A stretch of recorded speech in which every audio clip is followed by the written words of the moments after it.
Morning. So tell me a bit about where we are today and about your farm. Today we're at Will's Estates in Edgcote, just outside of Banbury. Yep. We're 2,000 acres here, probably 1,500 acres of arable. The rest will be grass and woodland. And we're attempting to have a go at our regenerative journey, really. Yeah. So how far into that are you?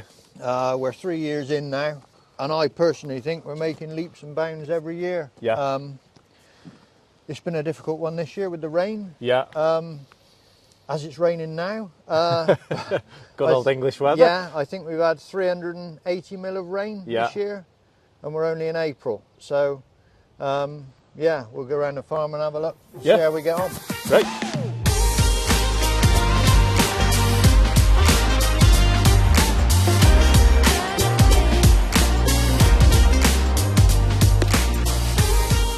Very anaerobic here. Everywhere you look is worm activity.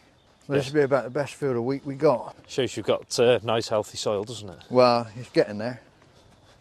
I just had the organic matter tests come back, and they every year is climbing. Okay. So we're getting somewhere. What sort of figure you at nowadays? About 6s on the Dumas. This field will be 3 years no-till. Had a cover crop in before, and I mean you can see by the worms have been taking the organic matter down. Yeah. No, we're really happy with it. So how come you moved on to no-till?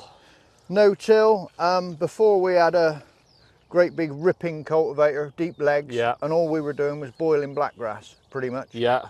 When I started, we had a new agronomist start with me, who was revolutionary really in looking at that sort of thing. And his enthusiasm was pretty infectious. Yes. So I enjoyed it and thought, well, we'll do a bit of this. Yeah. And the drill we had at the time was up for renewal. Yeah. So we tried a couple of brands, had a look at them, got on all right with them. And then we obviously had the Sky, and it never left the farm. Just purely because of the, so easy to use. Yeah. I mean, we go drilling cover crops up on one of the other estates, and you can have maize in one tank, AB9 mix in another, and just switch straight between the two, jump out with your spanner, drop the legs, drop the wheels, and away you go. Yeah. Real easy. We've got a young lad started, he'll be on it this year, I should think. It's quite simple to use. And the row configurations. Yes. That's a big one. Good. We're also planting companion crops this time. Okay. How are you finding that? If the slugs hadn't at it, it would have been fine. Okay. Yeah. What are you companion cropping? Putting linseed in with the wheat. I have got a load of spring beans in the shed. That'll go in with the spring wheat. Yeah. But yeah, basically anything that's not going to cause too much trouble with the combine or... Yeah. But I should think with this, the Broadway Star will take everything out when you're ready. Yeah. But no, overall, we're very pleased with what we're doing. We're building on organic matter every year, and we are seeing a change. Yeah. We have got some cultivation equipment, a very light, that'll literally only work to 3 centimetres if you took everything out, cross cutter. Yeah. Just for getting a chit of weeds. And we've also got a low disturbance subsoiler. Yes. Just because up on the top of the hill, you've got ironstone, and that'll literally compact itself with a shower of rain. Yes. But the biggest thing for me is keeping a living root in the ground. Yeah. Yeah, so you've always got cover all year round then? Yeah, pretty much. Yeah. Yeah. I mean, the rape, as soon as that's cut, we'll go over with the cultivator. Yeah. Just to get the chit of everything, and then leave it. And when you go drilling the wheat, you're in rape that high. This year was a bit difficult. The amount of slugs in the front of the wheels of the drill was astronomical, but we've still got a crop, so that's good. I should think the drill kills most of them. Flattens them. Yeah. Everybody said you'll have a lull in your, yields. We haven't really seen that. We broke the records last year with a yield. Yeah. Highest yield we've ever done. In one field. What did you put that down to? The cover cropping or the no-till, or just a combination? I think a combination of everything. But mainly we're seeing healthier soil, healthier crops. Yeah. We've also signed up to do a lot wild farm next year. Okay. That's pretty interesting stuff. Yeah, so what's that going to involve? Spring wheat, yeah, just with a companion crop, a maximum of 80 kilos a hectare of N. Yeah. No fungicides, no herbicides. So will you try and be clever with your companion crops to help with those issues? Yeah, I think spring beans, we're going as a spring, so I can put a decent nitrogen fixing cover crop in over the winter, put the sheep on it, mob graze it, do it right, and then literally you are allowed to spray off before, so spray it off, drill it, job done, hopefully. Probably leave the beans in, take it all through the combining, separate it in the cleaner, send the wheat off to Wild Farm, beans back in the shed. Yeah. So you then use the beans again. So we're sort of regenerative with the beans, really. We just keep them tickling over, back in and back out the drill. And so I mean, looking across this field, you're saying about black grass. It doesn't look like at the moment there's any showing. And the way I was sort of taught by my agronomist is you keep your black grass on top. Do not incorporate it. Yeah. So we've just kept that keep going, and I mean, the chemistry we've had in the last year has done an absolute demolition job on our black grass. One of our biggest things we've put in is a new chemical store up at the yard. Yeah. We've got a 60 by 40 metre grain store, and we've done rainwater harvesting straight off the roof. Okay. All our chemicals are working a lot better. Yeah. Because otherwise we're out of the water off a borehole, straight up through the ironstone, key lays it. We've sent samples back to Spain because we didn't think the Centurion Max was working. Right, and that's just down to the borehole. And they've come back and said, your water's off the scale. Okay. So now we're on the rainwater. It's working better. Really working, yeah. I mean, don't get me wrong, I've got the odd field with a little patch in, but at the end of the day, do you take destroying your soil health, or do you just accept you've just got a bit of black grass? Yeah. Mainly the rotation will do the job on the black grass. We've got a bit of a plate there, haven't we? Yeah. Nice worm poking through there as well. Considering the weather we've had. Handling quite well. Yeah. Roots all the way through it. Yeah. Look at the worm activity. So what sort of soils have you got here on the farm? Varies really. I mean, this would be about the best of it. You can range from sandy to sort of ironstone-ish. Yeah.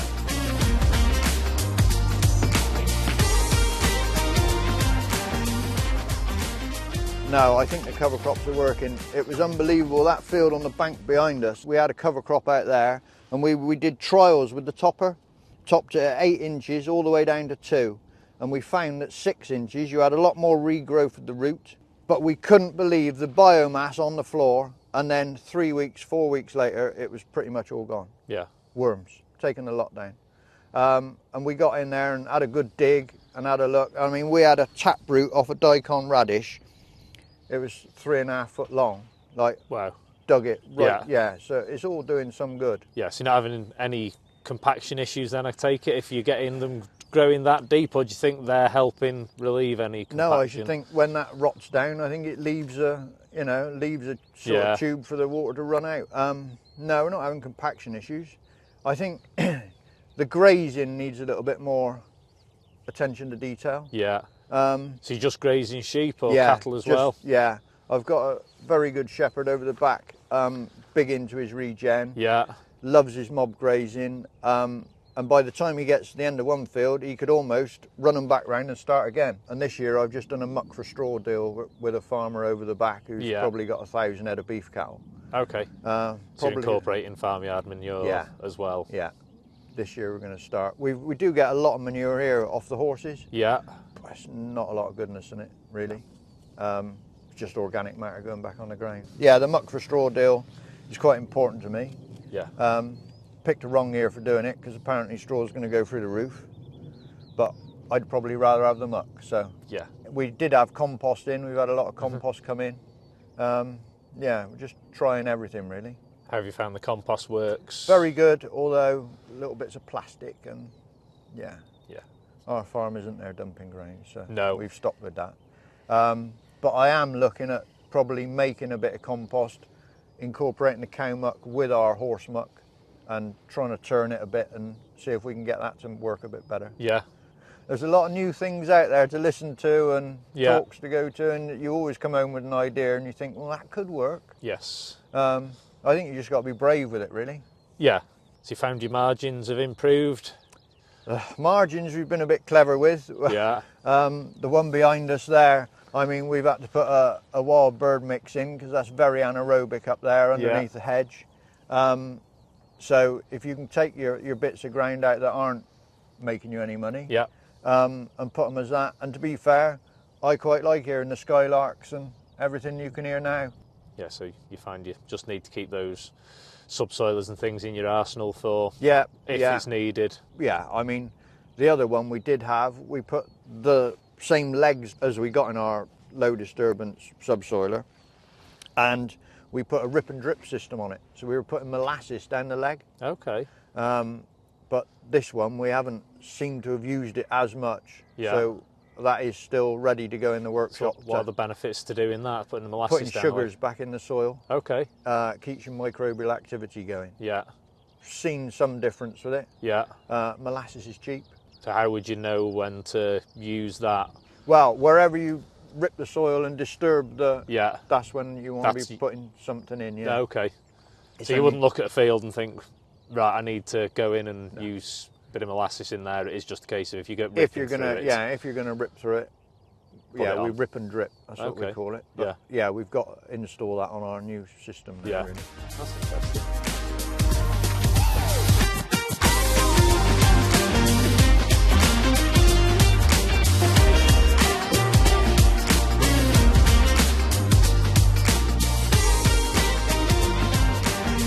What was this direct drilled into? This, we've got a tempo drill. Okay. Rheostat tempo drill, precision drill. This was drilled at, I think ours broke down, this is 75 centimetre spacings, I think. Yeah. With a tempo, but literally I was in front of him by about 300 yards with the Sky putting the companion in. Yeah. All because we didn't want to lose any moisture. Yeah. Our rape was up and away. And as you can see now, it looks well. Looks very well. We haven't used an insecticide for 3 years because we've been using the companion crops, and we found that has worked. Yeah. Lovely. So what companion crop did you use with these? Buckwheat, hairy vetch, fenugreek. Yeah. And Berseem clover. So a real mixture. Yeah. And does that get that through on the SFI?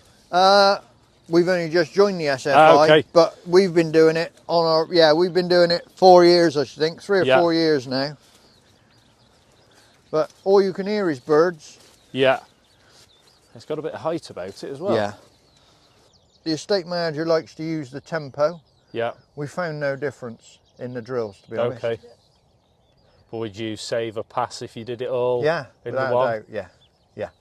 And we have done it. We've done it companion and literally putting a companion between the rows. Yeah.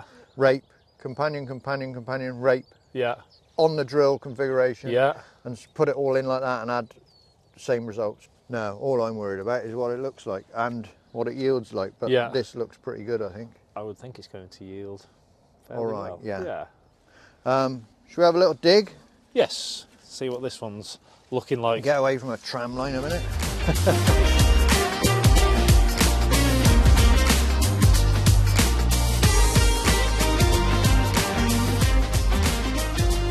You've got plenty of mycorrhizal going on there. Yeah.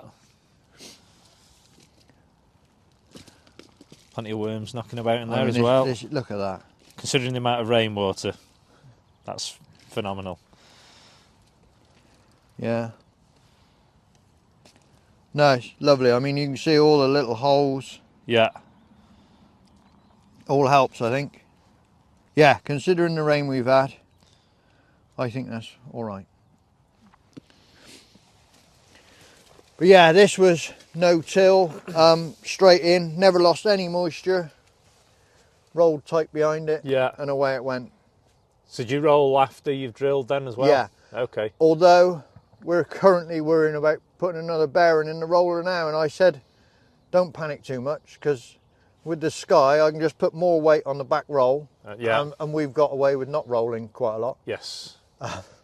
which is easier. Yeah. One less pass, and you can literally put that much pressure on it that it's tighter than the roll anyway. Yeah. We mainly went over just to consolidate it and just keep any moisture there, what we had. And it's done well.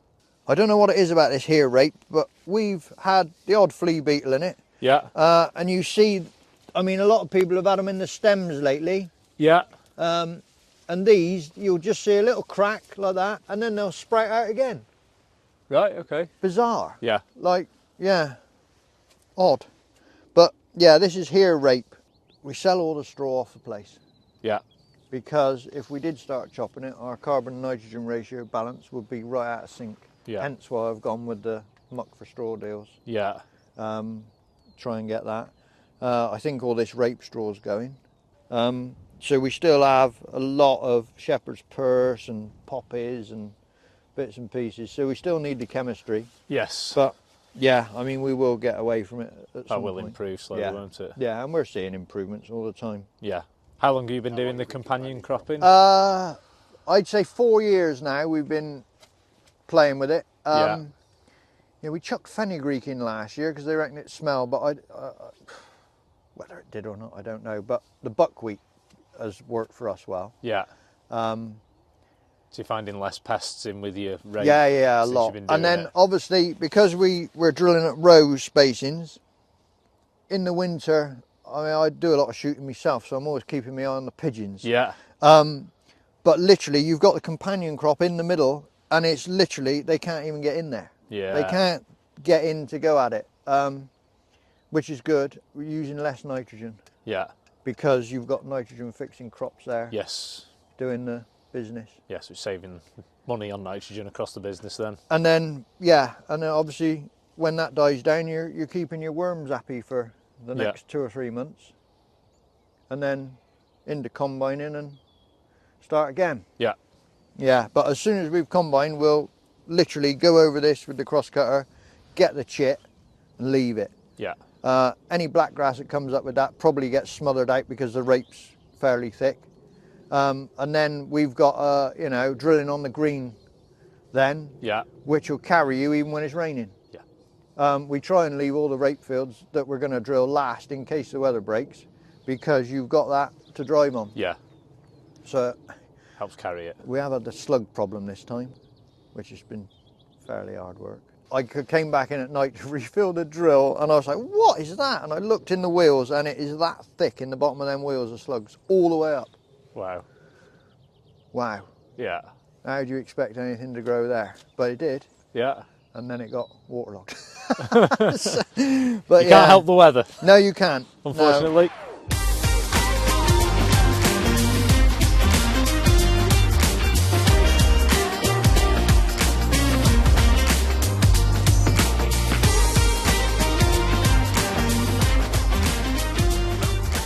Now I drive here every morning, look and think, oh, there's no crop there.